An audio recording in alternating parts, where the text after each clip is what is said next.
Magandang araw sa lahat. Ngayon, ibabahagi namin ang tatlo sa iba't ibang uri ng dula. Una ay ang panunuluyan. Ang panunuluyan ay napapatungkol sa paghahanap ng matutuluyan ni Maria sa oras ng kanyang panganganak. Pangalawa naman ay ang sinakulo. Ito ay ang pagsasadula sa naging buhay at kamatayan ng ating Panginoong Hesukristo.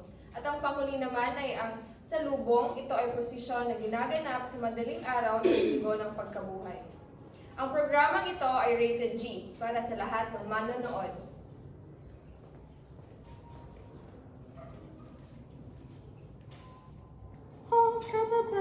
Kadiliman. Isang gabi sa Bethlehem ay isang babae na nagngangalang Maria, dala-dala sa kanyang sinapupunan si Hesukristo, magiging hari ng mga hari at tagapagsagip ng mga makasalanan, ang Diyos ng mga tao.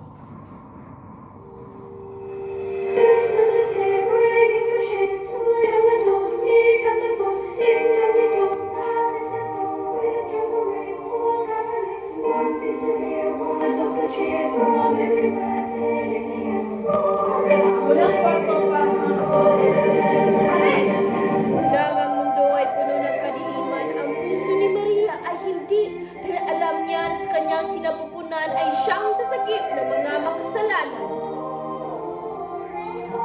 Aking asawa, hindi ko na kaya.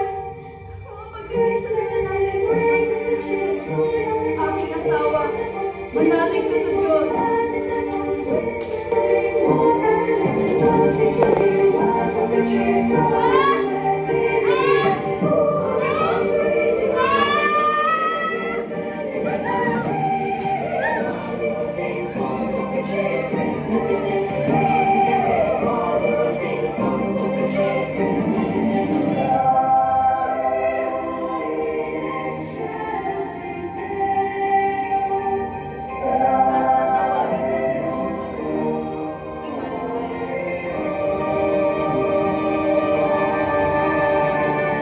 Pagsapit ng maraming taon ay ang buhay ng batang Hesukristo.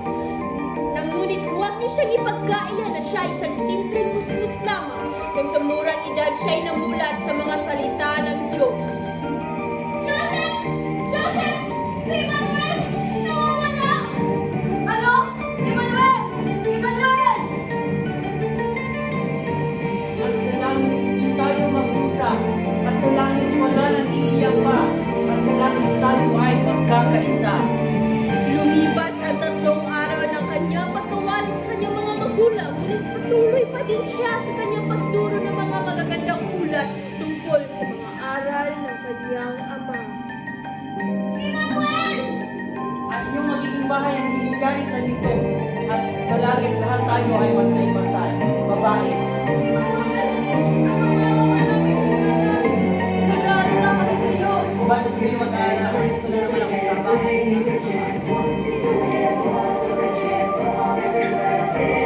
Mga magulang, ang tungkulin ay intindihin ang kanilang anak. Subalit kinakailangan pa ata ng mahigit sa 12 taon para maintindihan ni na Maria si Jesus na siya ay hindi tao, kundi ang Diyos.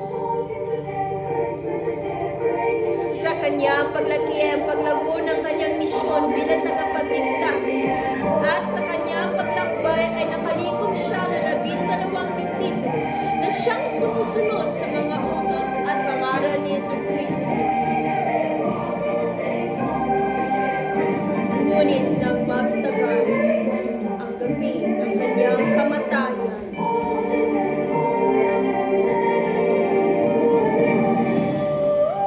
Abama, ang pangyayari sa iyo ay lahat ng mabagal. Ilayo mo sa akin ang sarong ito, kung may hindi sangayon sa ibig ko, hindi sangayon sa ibig ko. at dumating na nga ang mga tauhan ng Roma na kung saan siya ay walang salang dinakip at ipapako sa krus.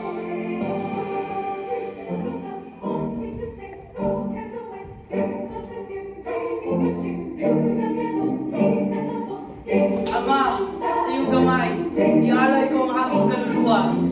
Labis ang lungkot ng mga tao na si Jesucristo ay namatay. Araw at bibis na ay nagdusa sa kalungkutan.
kapakanan ng mga makasalanan, at sa kanyang kamatayan, inalay niya ang kanyang buhay sa Diyos Ama, kapalit ng sa atin.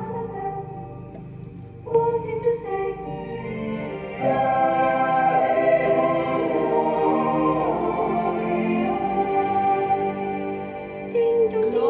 In excelsis Deo, glory to God in the highest,